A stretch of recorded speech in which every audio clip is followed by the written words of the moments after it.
అందరికీ నమస్కారములు. నా పేరు రవికుమార్. ఫ్రెండ్స్, ఈరోజు మనము ఇంతకు ముందు ఎపిసోడ్లలో మనము ఆది కాండము మొదటి అధ్యాయం నుంచి మొదలు పెట్టేసి మూడో అధ్యాయం వరకు వచ్చాము. సో మూడో అధ్యాయంలో కూడా సర్పం చేత ఎలా మోసగించబడింది అన్న విషయం, కానీ సర్పం చేత స్త్రీ మోసగించబడలేదు. స్త్రీ నమ్మింది కాబట్టి సర్పం మోసం చేసింది. నమ్మినప్పుడే మోసం జరుగుతుంది అనేది తెలుసుకున్నాము. అలాగే దాని కంటిన్యూషన్లో నెక్స్ట్ ఆదాము ఏమి చేయబోతున్నాడు. ఇంతవరకు మనకు బైబిల్లో తెలిసిన మొదటి సత్యం ఏమిటంటే పక్క వాళ్ళ మాట గుడ్డిగా నమ్మకూడదు. సో ఎప్పుడైతే మనం గుడ్డిగా నమ్ముతామో, మనం ఏమీ తెలియకుండా వాళ్ళ గురించి మనం నమ్ముతామో, మన పక్కన ఉన్న వాళ్ళ మాటలు అనేటివి, అప్పుడు మనం మోసపోతాము. సో మనకంటూ సొంత తెలివితేటలు ఉండాలి అని చెప్పడానికే దేవుడు ఇలా మనకు సర్పంను పోల్చి చూపించాడు. ఎందుకంటే సర్పంలో విషం ఉంటుంది, అది కాటేస్తే మనం చనిపోతాం. సో చనిపోవడము అంటే ప్రాణం పోవడమే కాదు, మన దగ్గర ఉన్నటువంటి సమస్తాన్ని దోచుకోవడము కూడా మనం చచ్చిన వాళ్ళతో సమానమే. సో ఈ విషయాన్ని మనం తెలియడం కోసమే మనకు ఈ స్త్రీ సర్పం యొక్క విషయాలైతే మనకు తెలియజేయడం జరిగింది. అలాగే మనం ఇంకా ముందుకు వెళ్తే గనక నెక్స్ట్ స్త్రీతోనే ఆగిపోయిందా ఈ యొక్క ప్రాబ్లము అనేది చూస్తే గనక స్త్రీతోనే ఆగిపోలేదు, ఇంకా ముందుకెళ్ళింది. సో ఎక్కడి వరకు వెళ్ళింది? ఆ స్త్రీ తన భర్తకు కూడా ఇచ్చింది. సో ఫస్ట్ అధ్యాయంలోనే ఒక డౌట్ వచ్చింది, రెండో అధ్యాయంలో ఏమని, అప్పుడే ఎలా భార్య అయింది అని. ఎందుకు భార్య అని సంబోధించారో ఇక్కడ వివరణ మనకు దొరికింది. ఏంటంటే తను ఒక్క కుటుంబంలో ఒక్కరు చెప్పుడు మాటలు విని ఆ దారి గనక వెళ్తే గనక ఆ కుటుంబం మొత్తం కూడా నాశనం అవుతుంది అని చెప్పడం అనేది దేవుని యొక్క ముఖ్య ఉద్దేశము. సో ఇక్కడ మనం తెలుసుకోవాల్సిన విషయాలైతే లాస్ట్ ఎపిసోడ్లో ఇవి తెలుసుకున్నాము. ఇప్పుడు ఎపిసోడ్లో ఆదాము ఏం చేయబోతున్నాడు. ఆదాము ఇక్కడ ప్రతి ఒక్కటి కూడా మనకు అందరూ తప్పులు చేశారు కదంటే ఆ తప్పు నువ్వు చేయకుండా ఉండాలి. దేవుని ఉద్దేశం ఏమిటి? ఇక్కడ ఏవైతే తప్పులుగా కనిపిస్తున్నాయో ఈ తప్పులను నువ్వు చెయ్యకూడదు, గుర్తుపెట్టుకోవాలి. ఏ తప్పులైతే ఉన్నాయో ఇక్కడ మనకు కనిపించేటివి, ఈ తప్పులన్నీ కూడా నువ్వు చేయకుండా ఉంటే గనక పరిపూర్ణంగా నీ జీవితం అనేది సాగుతుంది, సంతోషకరంగా నీ జీవితం సాగుతుంది, ఆనందం అంతులేని అవధులు, ఎక్కడో పరలోకం లేదు, ఇక్కడే ఇదే పరలోకంగా నువ్వు జీవిస్తావు. అలా కాదు, నాకు ఓన్లీ నాకు తెలిసిందే పాపం, ఆ పాపం ఒకటి చేయకపోతే చాలు, నేను పరలోకానికి వెళ్ళిపోతాను. ఇంకా అది నీ ఆలోచన శక్తి, నువ్వు ఎలా ఆలోచిస్తావు అనేది మాత్రమే నేను చెప్పగలను. ఎందుకంటే నేనైతే మాత్రం ఇలాగే ఆలోచిస్తాను. ఇక్కడ చెప్పిన విషయాలన్నీ చెప్పేసి మనం మంచి కోసం చెప్పాలి, ఒక కథ రూపంలో మనం గుర్తుపెట్టుకోవడం కోసము ఒక కథ రూపంలో చెప్పారు. కానీ ఇక్కడ ఆదాము ఉన్నదా, అవ్వ ఉన్నదా, సర్పం మాట్లాడిందా, ఇవి కాదు ముఖ్యమైన ఉద్దేశాలు. ఇక్కడ ముఖ్యమైన ఉద్దేశం ఏమిటంటే మనము దాని ద్వారా నేర్చుకోవాల్సిన నీతి ఏమిటి, ఒక నీతి కథ ఇది.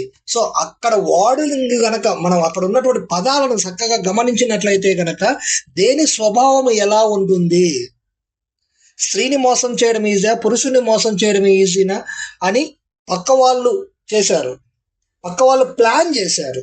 సో ఈ ప్లాన్లో ఏమైపోయింది, స్త్రీ బోల్తా పడిపోయింది. సో స్త్రీ బోల్తా పడి తన భర్తను కూడా బోల్తా కొట్టించింది కదా. ఇదే కదా మనం నెక్స్ట్ చెప్పబోయే విషయం. స్త్రీ ఏమో మోసపోయింది, అదే మోసాన్ని భర్త కూడా తగిలించేసింది. ఆదాం తప్పేమీ లేదు అని. ఆదాం తప్పు ఉంది. ఆదాం తప్పేమిటో ఇప్పుడు మనం చూద్దాము. సో ఆ తప్పులు మనలో ఎంతమంది మనం చేస్తున్నామో చూద్దాము. సో అక్కడ అవ్వ చేసిన తప్పులు మనం ఎంతమంది చేసామో నిన్నటి ఎపిసోడ్లో చూసాము. ఈ రోజు ఎపిసోడ్లో ఏం చూడబోతున్నాం మనము, ఆదాము చేసిన తప్పులు ఏమిటి, అవి మనము చేయకుండా ఉంటే మన జీవితం ఎలా ఉంటుంది, ఇది ముఖ్యమైన విషయము. ఓకే, వెళ్దామా ముందుకి. వాళ్ళు కన్నులు తెరవబడ్డాయి, రోడ్డు మీదకి వచ్చేసారు ఆల్మోస్ట్ ఆల్. ఓకేనా, చావడము అంటే ప్రాణం పోవడమే కాదు, మనం రోడ్డు మీద నిలబడినా చనిపోయిన వాడితో సమానమే. ఎందుకు మన దగ్గర ఏమీ లేదు, మన దగ్గర ఏమీ లేనప్పుడు మనల్ని ఎవరు పలకరించరు. అయిపోయిందా జీవితం, ఈ తప్పు ఇంతటితో అయిపోయింది, ఈ తప్పు ఇంకా మనం చేయకుండా చూద్దాము. కానీ నెక్స్ట్ ఇది ఒక్కటే కాదు, ఇంకా చాలా ఉన్నాయి. ఇక్కడ ప్రతి ఒక్కరూ ఎంత గొప్ప వాళ్ళైనా సరే తప్పులు చేశారు అంటే ఆ తప్పుల వల్ల వాళ్ళ జరిగిన నష్టాలు ఏమిటో చూపిస్తున్నారు దేవుడు ఇక్కడ మనకు. ఆదికాండము 3వ అధ్యాయము 8వ వచనము. చల్లపూటను ఆదామును అతని భార్యయు తోటలో సంచరించుచున్న దేవుడైన యెహోవా స్వరము విని దేవుడైన యెహోవా ఎదుటికి రాకుండా తోట చెట్ల మధ్యలో దాగుకొనగా. సిగ్గుగా ఉంది. బట్టలు లేవని సిగ్గుగా లేదు. మా దగ్గర ఏమీ లేదు, అయిపోయిందంతా. అందరూ అనుకుంటారు ఇక్కడ వాళ్ళు బట్టలు లేవరు కాబట్టి సిగ్గుపడి రాలేదు అని. కాదు కాదు. ఇప్పుడు మనము హుందాగా ఉన్నప్పుడు, మనం మంచి జాబ్, మంచి సంపాదన, మంచి వ్యాపారం, లాభాలు ఉన్నప్పుడు మనం జరిగే విధానాన్ని బట్టి మనం ఎంతో మంది మనతో పలకరిస్తూ ఉంటారు. సో మనకున్న సంపాదనను బట్టి మనకు రెస్పెక్ట్ ఇస్తూ ఉంటారు. మనకున్న దర్జాను బట్టి, మనకున్న పొజిషన్ బట్టి మనకు రెస్పెక్ట్ ఇస్తుంటారు. అవేవి ఈ రోజు మన దగ్గర లేవు అనుకుందాం. సో మనకు ఎవరైనా రెస్పెక్ట్ ఇస్తారా? ఇవ్వరని తెలిసినప్పుడు ఆ రెస్పెక్ట్ వాడు నవ్వుతాడేమో. ఎందుకు నవ్వుతాడు? నీ దగ్గర ఇంత ముందున్నది ఇప్పుడు లేదు. నీ దగ్గర ఉన్న కారు ఇప్పుడు లేదు, బంగ్లా ఇప్పుడు లేదు. నేను చేతికి వేసుకున్నటువంటి బ్రాస్లెట్, గోల్డ్ బ్రాస్లెట్ లేదు. నీ భార్య మెడలో ఉండాల్సినటువంటి గోల్డ్ నెక్లెస్ లేదు. పట్టు చీరలు లేవు, మంచి బట్టలు లేవు. ఎందుకు? ఎదుటివాడిని నువ్వు మోసపోయినావు. సో ఇప్పుడు నువ్వేంటి సిగ్గుపడుతున్నావు? ఫేస్ చేయటానికి, సమాజాన్ని ఫేస్ చేయడానికి ఏమవుతున్నావు? సిగ్గుపడుతున్నావు. సమాజం, దేవుడి పిలుపు అంటే ఇక్కడ సమాజంలోకి నువ్వు వెళ్ళటానికి ఏం చేస్తున్నావు? సిగ్గుపడుతున్నావు, దాక్కుంటున్నావు. సిగ్గుపడి ఏం చేస్తున్నావు? దాక్కుంటున్నాము. 9వ వచనం. దేవుడైన యెహోవా ఆదామును పిలిచి నీవు ఎక్కడున్నావు అనెను. అందుకతడు నేను తోటలో నీ స్వరము వినినప్పుడు దిగంబరిగా నుంటిని గనక భయపడి దాగుకొంటిని అనేను. దిగంబరత్వం అంటే ఏమిటి తెలుసుకున్నాం కదా. దిగంబరత్వం అంటే ఒంటి మీద బట్టలు లేకపోవడం కాదు, మన సర్వస్వం కోల్పోవడం. హిందీలో ఒకటి అంటారు, నంగా కరికే బేర్ దియా, అంటే మనల్ని మొత్తానికి అమ్మేశారు. రోడ్డు మీద నిలబెట్టి మనల్ని నిలబెట్టారు. రోడ్డు మీద నిలబడడం అంటే ఏంటి? మనం ఊరు వెళ్తున్నప్పుడు బస్ కోసం రోడ్డు మీద నిలబడడం కాదు, తప్పుగా అర్థం చేసుకోవద్దండి. రోడ్డు మీద నిలబడడం అంటే రోడ్డున పడ్డాడు వాడు అంటారు. విన్నారా పదము? వినే ఉంటారు. రోడ్డున పడ్డాడు వీడి దగ్గర ఇంకా ఏమీ లేదు. ఆ టైంలో దాక్కోవాల్సి వస్తుంది. ఎందుకు? భయము, సిగ్గు అన్నీ వస్తాయి. ఇక్కడ ఏమంటున్నాడు? దిగంబరిగా నుంటిని గనుక భయపడి దాగుకొంటిన నేను. ఇంతకుముందు నువ్వు దిగంబరిగా లేవా దేవుడికి? ఇప్పుడే దిగంబరత్వం అనేది నీకు గుర్తొచ్చిందా? కానీ దేవుని దృష్టిలో నువ్వు ఎప్పుడు ఎలా ఉన్నావు కూడా ఒకటే. నువ్వు మెడలో గోల్డ్ ఉన్నా లేకున్నా, నువ్వు బట్టలు ఏంటి బ్రాండెడ్ డ్రెస్ వేసుకున్నా వేసుకోకపోయినా, పంచె కట్టుకున్నా లుంగి కట్టుకున్నా, చినిగిపోయిన బనియన్ వేసుకున్నా, దేవుడికి మాత్రం నువ్వు ఒకటే. కానీ నువ్వేం కోరుకుంటున్నావు? నీ దగ్గర ఏమి లేదనుకుంటున్నావు. ఇప్పుడు నా దగ్గర సంపాదన లేదు కదా, దేవుడు నన్ను పలకరిస్తాడా? చూసారా ఎంత డీప్గా చెప్పబడిందో బైబుల్ అనేది. ఇంత డీప్గా మనకు బైబుల్ అనేది తెలియజేస్తూ ఉన్నప్పుడు మనము ఎంతలాగా దీని మీద నేర్చుకోవాలి. ఎన్నో కంట్రీస్, ఎంతో మంది ఇప్పుడు కొంతమంది చెప్తూ ఉన్నారు. నేను కొన్ని విన్నాను, ఎవరి పేర్లు అయితే చెప్పడానికి నాకు ఇష్టం లేదు. ఈ సైంటిస్టులు అందరూ కూడా క్రిస్టియన్సే ఉన్నారు. దాదాపుగా 100% నేను కూడా చెప్పలేను, కానీ దాదాపుగా ఎక్కువ క్రిస్టియన్సే ఉన్నారు. మరి అందులో నువ్వు ఉన్నావా? నువ్వు క్రిస్టియన్ కాదా? ఇప్పుడు నువ్వు క్రిస్టియన్ అంటున్నావు, ఓకే బాగానే ఉంది. మరి ఆ క్రిస్టియన్గా ఉన్నప్పుడు నువ్వు కూడా ఏదో సాధించి ఉండాలి కదా. మరి వాళ్ళు బైబుల్ని ఎలా చూశారు, మనం ఎలా చూస్తున్నాము? మనం ఏం సాధించాము? ఒకరు సాధించిన గొప్పలు చెప్తున్నాము, బాగానే ఉంది, క్రిస్టియన్ కాబట్టి సాధించాడు అని. మరి నువ్వు క్రిస్టియన్ కాదా? సూటిగా అడుగుతున్నాను. మరి నువ్వేం సాధించావు? ఏమి సాధించలేదా? సాధించే ఉంటావు కదా, అదేంటో చెప్పు. నువ్వేదో ఒకటి కనుగొన్నావా?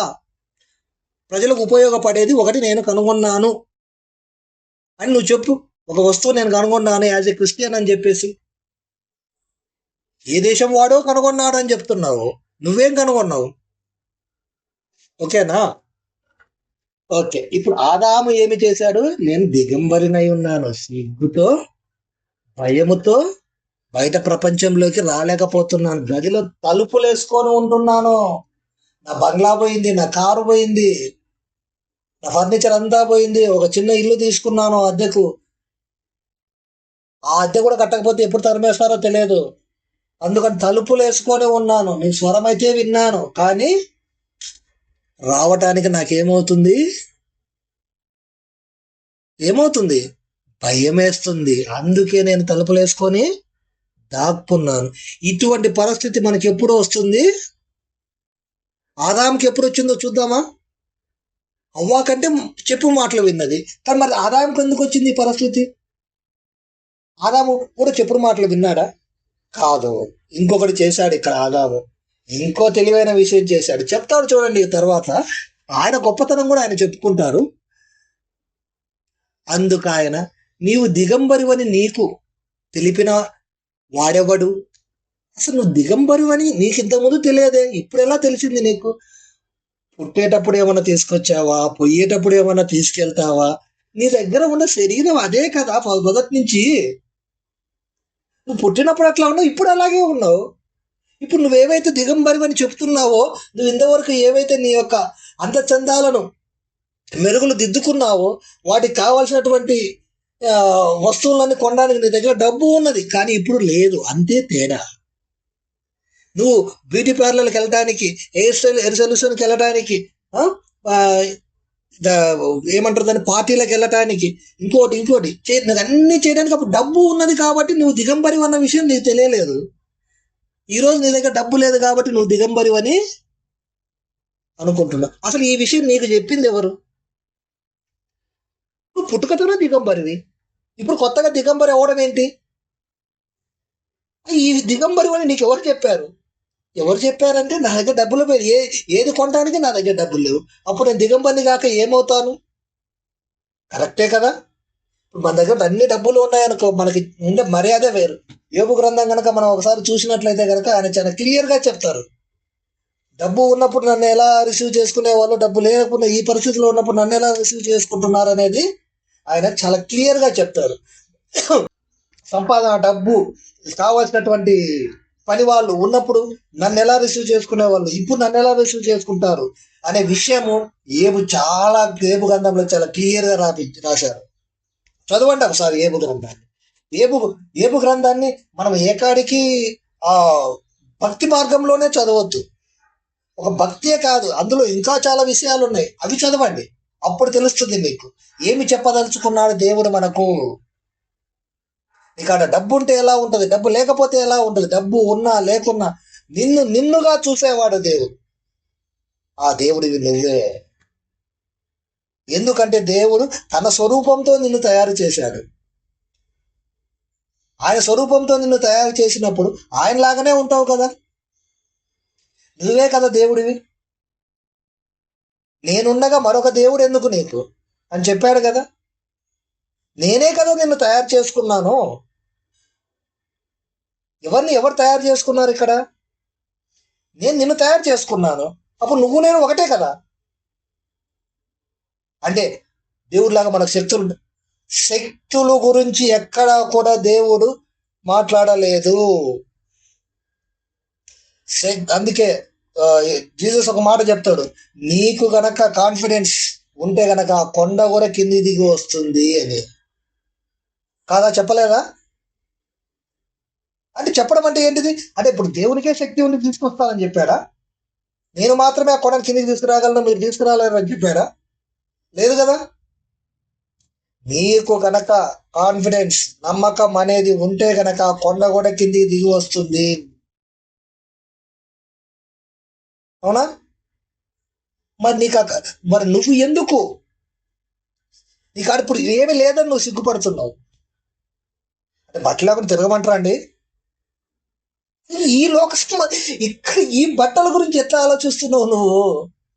ఇది మనం కల్పించుకున్నటువంటి బట్టలు. మనకు బట్టలు శరీరానికి వేడి తగలకుండా, చలి తగలకుండా, వర్షం తగలకుండా మనకు మనంగా కల్పించుకున్నటువంటి బట్టలు.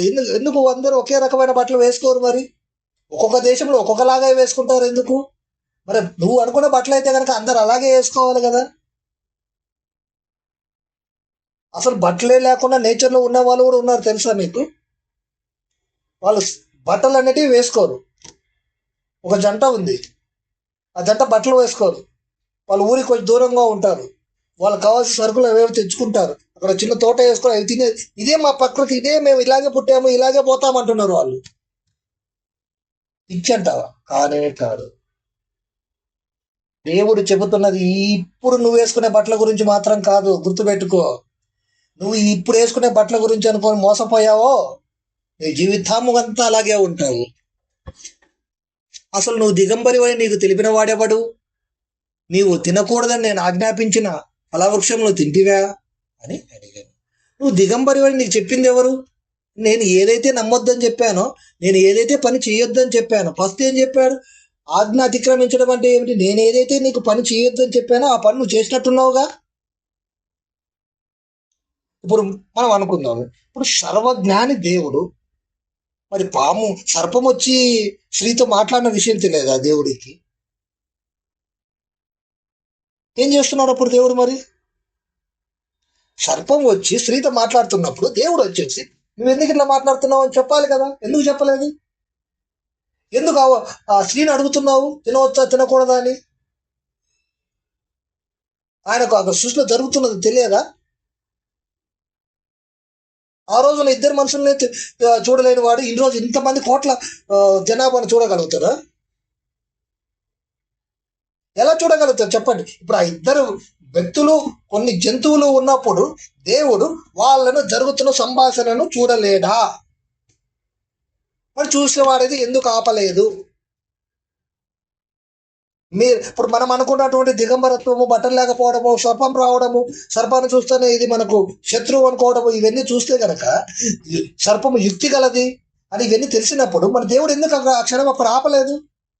తను సృష్టించుకున్నటువంటి మొత్తం సృష్టి మొత్తం నాశనం అయిపోద్ది, దేవుడికి తెలియదా నెక్స్ట్ ఏం జరుగుతుంది అనేది? మరెందుకు ఆపలేదు? మళ్ళీ వచ్చి ఎందుకు అడుగుతున్నాడు దేవుడు?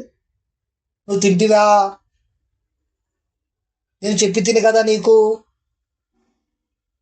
మరెందుకు తింటివి? ఆ పని నీకు చెప్పడమేను.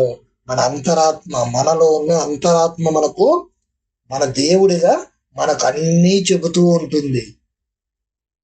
నువ్వు ఇది చేస్తుంది తప్పు, ఇది చేస్తుంది కరెక్ట్, ఇలా వెళ్ళు, ఇలా వెళ్ళకూడదు అనేది నువ్వు నీ మైండ్కి ఎలా చెప్పుకుంటే అలా జరుగుతుంది. ఈ ఇప్పుడు మీరందరూ ఆలోచిస్తున్నారు కదా ఏమని అంటే, ఏంటి మేము క్రిస్టియానిటీ అంటే మాకు తెలిసినది, మేము చెప్పుకునేది ఒక ప్రార్థన, ఒక పాట, దేవుడు మన పాపాల కోసం చనిపోయాడు, మనం మారు మనసు పొందాలి, బాప్తిసం తీసుకోవాలి, ఇవి కదా చెప్పాలి. మీరేంది ఇలా చెప్తున్నారు అనే కదా మీ క్వశ్చన్. సరే, నేను చెప్పిన వాటిలో ఏమైనా తప్పులు ఉంటే కనుక మీరు కామెంట్లో తెలియదు. ఇప్పుడు వాళ్ళు అప్పుడు ఆ పండ్లు తిన్నారు కాబట్టే బట్టలు వేసుకోవడం అనేది నేర్చుకున్నారా? చెప్పండి. లేకపోతే బట్టలు వేసుకోవడం అనేది నేర్చుకోకుండా పండు తినకపోయింటే కనుక. అసలు ఇప్పుడు బట్టల గురించి ఇక్కడ వచ్చిన టాపిక్ అంతా, బట్టల టాపిక్, మనం వేసుకునే డ్రెస్ ఆ టాపిక్, అది చెప్పడం కోసం దేవుడు ఇంత పెద్ద బైబుల్ రాయాలనా? ఆలోచించారా ఎప్పుడైనా? బట్టలు వేసుకోమని చెప్పేసి మీకు ఈ చెట్టు ద్వారా తెలిసింది అని చెప్పడం కోసం ఆయన ఈ బైబుల్ మొత్తం రాపించారా? నాకైతే అలా అనిపించట్లేదు. ఆదాం చేసిన తప్పు కూడా ఒప్పుకుంటున్నాడు చూడండి. తప్పు ఒప్పుకోవట్లేదు. తప్పు ఏంటో చూద్దాం. ఇక్కడ ఆయన ఇంకా తప్పు ఒప్పుకోవట్లేదు. ఆయన తప్పు ఒప్పుకోడు ఉంటే కనుక వేరే విధంగా ఉండేది జీవితం. ఒప్పుకుంటే వేరే విధంగా ఉంటుంది జీవితం. కానీ ఆయన ఒప్పుకోడు. చూడండి ఇక్కడ 12వ వచనము, అందుకు ఆదాము, నాతో నున్నుటకు నీవు నాకొక స్త్రీని ఇచ్చితివే, ఆ స్త్రీయే ఆ వృక్ష ఫలములను కొన్ని నాకు ఇవ్వగా నేను తింటిని. ఏమయ్యా, నీకు దేవుడు నీకు చెప్పాడా స్త్రీకి చెప్పాడా? ఇద్దరికి చెప్పాడా విషయము తినొద్దని? ఇది తినొద్దని చెప్పేసి ఇద్దరికి చెప్పారా ఒకరికి చెప్పారా? ఒకసారి బ్యాక్ అది 2 స్టెప్పులు చూడండి ఒకసారి. సరే, ఇతనికైతే చెప్పాడు కదా, స్త్రీ ద్వారా ఇతనికి చెప్పించలేదు. ఇతనికైతే డైరెక్ట్ ఏంటి ఈ ఫలము చెట్టు తినకూడదని ఇతనికి డైరెక్ట్ గానే చెప్పాడు కదా. మరి అప్పుడు అలాంటప్పుడు నాకు ఆ స్త్రీ ఇచ్చిందంటాడు ఏంటి?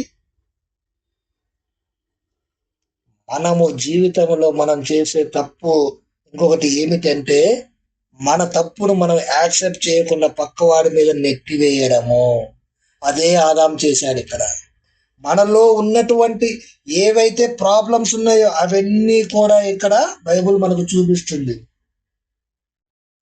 ఎదుటి వాళ్ళ మాటలు అట్రాక్ట్ అయిపోయి వాళ్ళ మాటలలో పడిపోవడము, వాళ్ళ మాయలో పడిపోవడము. ఒక ఎమ్మెల్యే అంట మంత్రి పదవి కోసము పూజలు చేస్తే కనుక మంత్రి పదవి వస్తుందని చెప్పేసి, ఎవరు ఎమ్మెల్యే భార్య కూతురు వాళ్ళ ఫ్యామిలీ మెంబర్స్ ఈ పూజలు చేస్తే కనుక మీకు భర్తకు మంత్రి పదవి వస్తుందని చెప్పేసి భర్తకు కూడా తెలియకుండా కొన్ని లక్షలు ఆ పూజలు చేసే అతనికి ఇచ్చేసి పూజలు చేయించుకున్నారంట.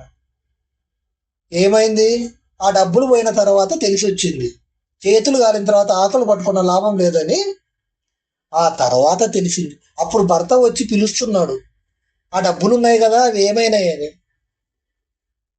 నేను దిగంబరినై ఉంటిని, నా అన్నీ ఒలిచేశారు, నేను ఇచ్చిన డబ్బులన్నీ కూడా వాడు దోచుకెళ్ళాడు. కాబట్టి నీ ముందుకు రావడానికి నాకేమవుతుంది? భయం వేస్తుంది. నువ్వేమైనా అంటావేమోనని భయం వేస్తుంది. ఎందుకు? నేను తప్పు చేశాను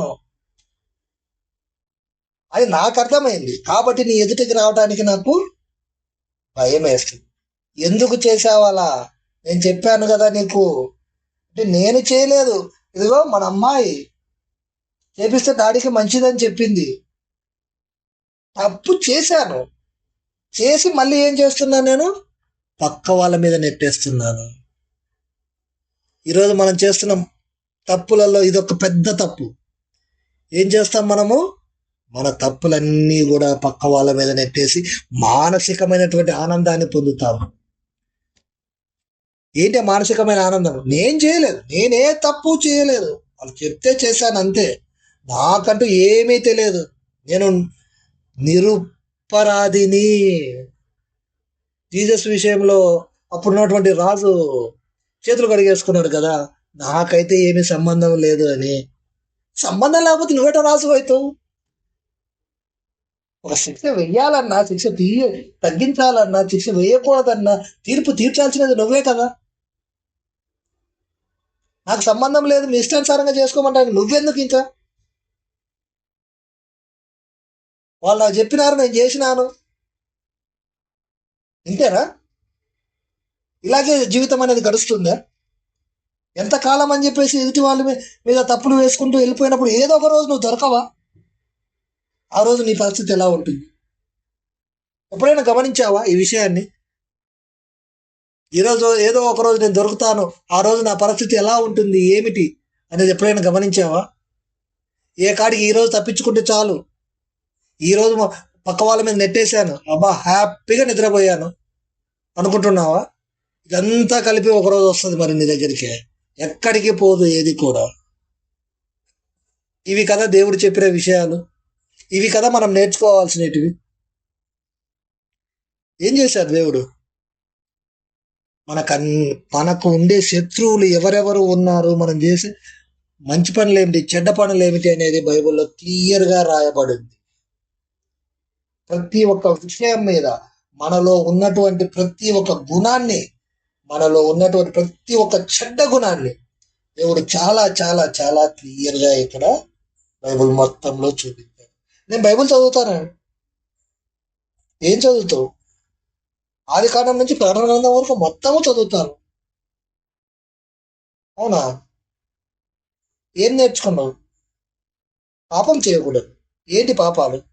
మందు తాగకూడదు, సిగరెట్ తాగకూడదు, సినిమాలు చూడకూడదు, ఆదివారం ఆదివారం చర్చికి పోవాలి. అబద్ధాలు ఆడకూడదు. అబద్ధాలు ఆడకూడదు అన్న విషయం నీకు తెలుసు, కానీ నువ్వు చెప్పేటన్ని అబద్ధాలే ఏంటి ఆ విషయం నీకు కూడా తెలుసు. ఇంతవరకే దేవుడు చెప్పేసి ఆపేశాడు, నరహత్య చేయకూడదు. నరహత్య చేస్తే ఎక్కడికి వెళ్ళినా కూడా పోలీసులు పట్టుకెళ్తారు. దేవుడు శిక్షించక ముందే ఇక్కడ శిక్షిస్తారు. వ్యభిచరించకూడదు, వ్యభిచరించినా కూడా శిక్షలు ఉన్నాయి. ఇప్పుడు దేవుని నమ్ముకుంటే గనక నాకు అన్ని దేవుని నమ్ముకొని నువ్వు అబద్ధం చెప్పకపోతే గనక నిజాలు చెప్తే కష్టాలా? నువ్వు ఎవరితో ఎలా ఉండాలో నీకు తెలియదు, ఎవరి మాట నమ్మాలో నీకు తెలియదు, ఎవరి మాట నమ్మకూడదో తెలియదు. నువ్వు చేసిన తప్పు నువ్వే యాక్సెప్ట్ చేసుకోలేనప్పుడు నువ్వెలా దేవుడి భక్తులు అవుతావు? నువ్వెలా గొప్ప వ్యక్తి అవుతావు? ఇక్కడ ఆదాం చేశాడా? చూడండి, బైబుల్ మొత్తంలో కూడా దేవుడు ఒక్కొక్క క్యారెక్టర్ను తీసుకొచ్చేసి వాళ్ళలో ఉన్న ఒక్కొక్క లోపాన్ని చెబుతూ వెళ్తారు. మనకు ప్రతి ఒక్క క్యారెక్టర్కు ఒక లోపం ఉంటుంది. అందుకే దేవుడు ఏం చెప్పాడు? అందరూ పాపం చేశారని. పాపం అంటే ఏమిటి? ఒక లోపము. ఆ లోపాన్ని గనక నువ్వు సరిదిద్దుకోగలిగితే గనక, ఈ బైబిల్లో ఉన్నటువంటి లోపాలన్నీ తెలుసుకొని, ఈ బైబిల్లో లోపాలను గనక నీకు నువ్వు ఆస్వాదించుకొని, అంటే నీలో నువ్వు దాన్ని కన్నుకు వింపుగా చూసుకొని, వాళ్ళు చేసిన గొప్ప పనులే కాదు, వాళ్ళు ఎక్కడ మోసపోయారు, ఎందుకు మోసపోయారు, ఎందుకని వాళ్ళ జీవితాలు అలా అయ్యాయి అని గనక నువ్వు తెలుసుకుంటే గనక అప్పుడు నీ జీవితం ఎంత బాగుంటుందో చూడు.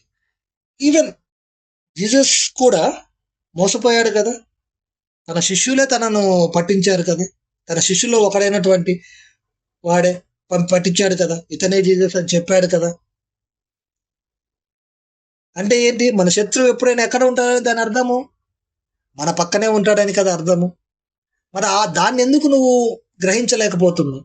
బతకాలి అంటే ఎలా బతకాలి, మనం ఏమేమి నేర్చుకోవాలి బైబిల్ నేర్పిస్తుంది. దేవుడు వచ్చి మనకు ఫ్రీగా నువ్వు ఇదిగో తీసుకో, ఈ 10 లక్షల రూపాయలు తీసుకొని నీ అప్పులను తీర్చుకో అనడు. అసలు నువ్వు అప్పులు చేయకుండా ఉండడం ఎలా అనేది బైబిల్ నేర్పిస్తుంది. నువ్వు రోగంలోకి వెళ్ళకుండా ఉండడం ఎలా నేర్పిస్తుంది. నాకు రోగం వచ్చిందో, దేవుడా నాకు రోగం వచ్చింది నన్ను కాపాడు. నేను చెప్పానా? ఏం చెప్పాను? మన్నా తిండి ఏదైతే నీకు ఉందో అది ఏ రోజుది ఆ రోజు తిను, దాన్ని దాచుకొని పెట్టుకొని తినొద్దు అని చెప్పానా? విన్నావా? అది నువ్వు మన్నా గురించి కదా చెప్పింది, ఈ అన్నం గురించి కాదు కదా.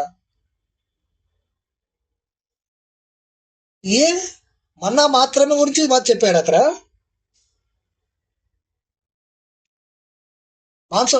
మాంసం కోసం నువ్వు ఎంత ఆశపడతావో నీ జీవితం అనేది అంత దారుణంగా అయిపోతుంది. ఎవరు చెప్పారు ఈ విషయము? గుర్తొస్తుందా? ఇస్సాకు మాంసం కోసం ఏం చేశాడు? ఆశపడ్డాడు. అక్కడ దీవెనలు కాదు, నువ్వు దేనికి తల వంచావు? నువ్వు చేసినటువంటి నీకొక్క ఆలోచన దేంట్లో ఉంది? నోవాహు ద్రాక్షారసానికి తల వంచాడు. అలా ప్రతి ఒక్కరు ఏదో ఒక విషయానికి ఇక్కడ తల వంచుతూనే వెళ్ళారు. ఆ తల నువ్వు వంచొద్దని చెప్తున్నాడు దేవుడు. నువ్వు చేసే ప్రతి దానికి కూడా ఒక లెక్క ఉంటుంది. అంటే దాని అర్థం ఏమిటి అంటే, నువ్వు వీటన్నిటినీ కనుక జయిస్తే కనుక నీ జీవితం ప్రశాంతంగా సాగుతుంది. ఈ లోపాలు, ఎదుటి వ్యక్తుల లోపాలు నేను చూపిస్తున్నాను, నేను ఒక క్యారెక్టరైజేషన్ చేసి చూపిస్తున్నాను నీకు. ఇది నిజమా అబద్ధమా నువ్వు కొట్టుకోమాక. నీకు అనవసరమైనటువంటి విషయాలు ఇవన్నీ. వాళ్ళు చేసిన మంచి ఏమిటి, చెడు ఏమిటి, ఆ చెడు నేను చేయకుండా ఉండాలంటే ఎలా ఉండాలి, నేనేం చేయాలి, వాళ్ళకు ఉన్నటువంటి మంచి గుణాలు ఏమిటి, ఆ గుణాలు నేను ఎలా అలవర్చుకోవాలి, వాళ్ళు చేసిన తప్పులు నేను చేయకుండా ఉండాలంటే ఎలా, ఇవి నేర్చుకోవాలంటే అంతే తప్ప నిజంగా దేవుడు ఉన్నాడా, నిజంగా జరిగింది, ఇదిగో ప్రత్యక్ష సాక్ష్యం ఇక్కడేనంట. అప్పుడు యేసుప్రభు నడిచింది, అప్పుడు నడిచాడు. ఇప్పుడు కొన్ని వేల మంది నడుస్తున్నారు కదా, అక్కడ కూడా లక్షల కోట్ల మంది నడిచారు కదా. ఇది కాదు కదా. అందుకే ఏమంటున్నాడు దేవుడు, విగ్రహారాధన చేయొద్దంటే అర్థం ఏమిటంటే అవి చూపించుకొని బతకొద్దు అని. వాడిని నమ్మి బతకొద్దు. అప్పుడెప్పుడో జరిగిపోయింది, ఇక్కడ జరిగిందంట అని చెప్పి దీన్ని చూసుకొని బతకొద్దు అని, నీ మీద నీవు నమ్మకం కోల్పోవద్దు అని దాని అర్థం. ఆదాము చేసినటువంటి తప్పునైతే ఇక్కడ చూశారు కదా. ఈ తప్పును మనం చేయకుండా ఉండాలి. ఎందుకంటే మనం యాక్సెప్ట్ చేసుకోగలిగితే గనక, ఏ మతం లేకెళ్ళిన తన తప్పును తాను తెలుసుకోగలిగినప్పుడే నిజమైన వ్యక్తి అవుతాడు. ఆ తప్పును నువ్వు పక్కవాడి మీద నెట్టేస్తే గనక నువ్వేమవుతావు అన్నది నువ్వే చూసుకోవాలి కదా. ఇక్కడ దాని తరువాత జరిగినటువంటి విషయాలను నెక్స్ట్ ఎపిసోడ్లో మనము ఇంకొంచెం డీప్గా వీలైనంత వరకు వెళ్దాము. అలాగే ఇక్కడ ఒక్కొక్క క్యారెక్టర్, ఇప్పుడు వస్తున్న ప్రతి ఒక్క క్యారెక్టర్కు ఒక చెడ్డ గుణం ఉంటుంది. ఇప్పుడు మనం ఏం చూసాము? 2 చెడ్డ గుణాలు చూసాము. 2 చెడ్డ గుణాలు. ఒకటి ఏమిటి? పక్కవాడిని చూసి వీడు. 3 చెడ్డ గుణాలు చూసాము. ఒకటి, పక్కవాడిని చూసి వీడు గొప్పవాడు, దేవుడు సృష్టించిన సృష్టి మొత్తములో సర్పమే యుక్తి గలది. అంటే నువ్వు యుక్తి లేని వాడివనే కదా అర్థము. ఎదుటి వాడిని చూసి నువ్వు ఎప్పుడైతే పొగిడావో నువ్వేమైపోయావు? వాడికంటే తగ్గిపోయావు. నీ మనసులో ఉన్నటువంటి ఫీల్ చెప్పినప్పుడు నీ కాన్ఫిడెన్స్ లెవెల్స్ అనేటివి, నీ నమ్మకం అనేది మొత్తము కూడా కింద పడిపోతుంది. నమ్మిక ఉంచుము. దేవుడు ఏం చెప్తున్నాడు? నమ్మకం ఉంచుము. ఎవరి మీద? నీ మీద నువ్వు నమ్మకం ఉంచుకోవాలి. నన్ను నమ్ముడి అంటే నేను చెప్తున్నాను, నన్ను నమ్మమని నేను చెప్పుకుంటున్నాను. నేను ఇది చేయగలను, ఐ కెన్ డూ, నేను చేస్తాను. నమ్ము. ఫస్ట్ కావాల్సినది ఏమిటి? నిన్ను నువ్వు నమ్మడము. సో ఫస్ట్ దేవుడు చెప్పిన విషయం ఏమిటి? నిన్ను నువ్వు నమ్మడం. రెండవది ఏంటి? పక్కవాడిని నమ్మొద్దు. నువ్వు ఫస్ట్ ఎప్పుడైతే నమ్ముతావో నువ్వు పక్కవాడిని నమ్మవు. ఫస్ట్ పని కనుక నువ్వు చేయగలిగితే కనుక, నిన్ను నువ్వు నమ్మి నీ మీద నువ్వు నమ్మకంగా ఉంటే కనుక నువ్వు పక్కవాడిని నమ్మవు. ఎందుకు? నీకు వాడు చెప్తుంది కరెక్టా రాంగ్ అని నీకు తెలుస్తుంది. ఇలా జరుగుతుంది జరగదా అనేది నీకు తెలుస్తుంది. మూడవది, నువ్వు చేసిన తప్పు ఎదుటి వాళ్ళ మీద నెట్టివేయడం. వాళ్ళు చెప్తే చేశారు, కానీ ఇక్కడ చూడండి, మొత్తానికి కూడా లింక్ ఎక్కడుంది? సర్పము తెలివి కలది అనుకోవడంలోనే ఉంది. వాడు తెలివి కలవాడు, లేదా వాడు నాకంటే గొప్పవాడు అని ఎప్పుడైతే నీ కాన్ఫిడెన్స్ లెవెల్స్ పడిపోతాయో అక్కడి నుంచి నువ్వు పాపంలోకి జారిపోతావు. నువ్వు కాన్ఫిడెంట్గా నిలబడ్డ రోజు ఇవన్నీ ఒకటొకటి కూడా నేను దూరంగా అయిపోతాయి. ప్రతిదానికి మూలం వచ్చేసి కాన్ఫిడెన్స్. సో కాన్ఫిడెంట్గా ఉండు, ఎవ్వరికి భయపడకు, తప్పు చెయ్యకు, తెలుసుకో, మంచేదో చెడేదో తెలుసుకో, ఎవరిని నమ్మాలో ఎవరిని నమ్మకూడదో తెలుసుకో. నువ్వు చేసిన తప్పును నువ్వు ఒప్పుకో, పక్కవాడి మీద వేయటానికి ప్రయత్నించు. ఓకే ఫ్రెండ్స్, నెక్స్ట్ ఎపిసోడ్లో దీనికి కంటిన్యూషన్ చూద్దాము. వచ్చే క్యారెక్టర్స్ ఇంకా ఏం మాట్లాడతాయో మనతో. ప్రతి ఒక్క క్యారెక్టర్ మాట్లాడుతుంది ఇక్కడ మనతో. ఓకేనా friends? Thank you very much. Me Ravikumar.